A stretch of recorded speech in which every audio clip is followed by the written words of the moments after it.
Mulligan Centre du Golf présente la capsule équipement. Mulligan Centre du Golf pour un nouvel élan. Salut tout le monde! Sylvain, l'ajustement sur mesure fait de plus en plus partie du processus d'achat d'un nouveau bâton ou d'un équipement au complet. On va tenter cette semaine ainsi que la semaine prochaine à répondre à plusieurs questions que l'on entend sur le parcours, mais également ici au centre d'ajustement. Donc, je commence avec une question toute simple.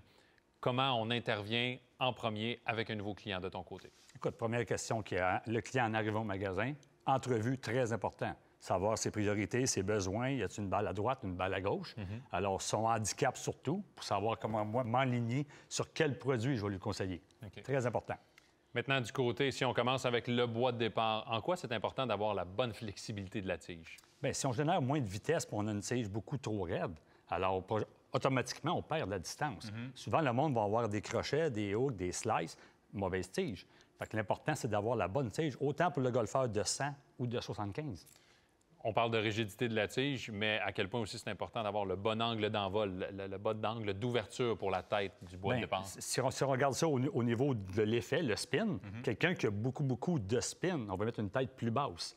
Avec une tige, une trajectoire plus basse, va l'aider. Quelqu'un qui c'est l'effet inverse, on veut plus de loft, une tige plus molle un petit peu, trajectoire plus haute, donne plus de puissance.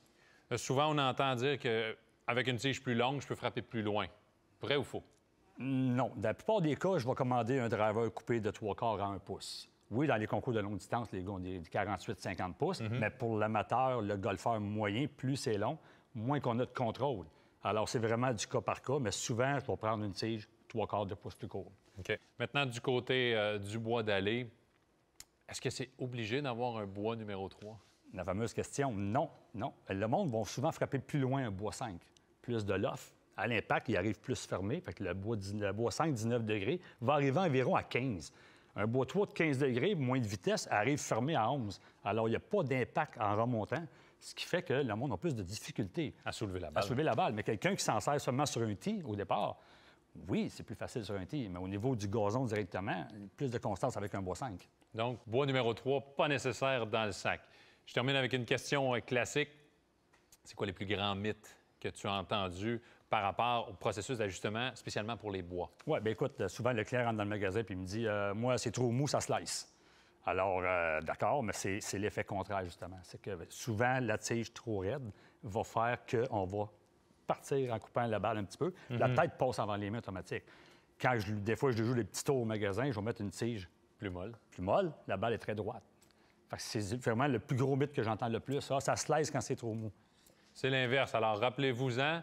Alors, une tige plus flexible, ça permet des crochets intérieurs, mais une tige trop rigide, ça produit des crochets extérieurs. Oui. Sylvain, merci beaucoup. Super intéressant. Alors, restez des nôtres. La semaine prochaine, on s'attaque au fer, au cocheur et au fer droit.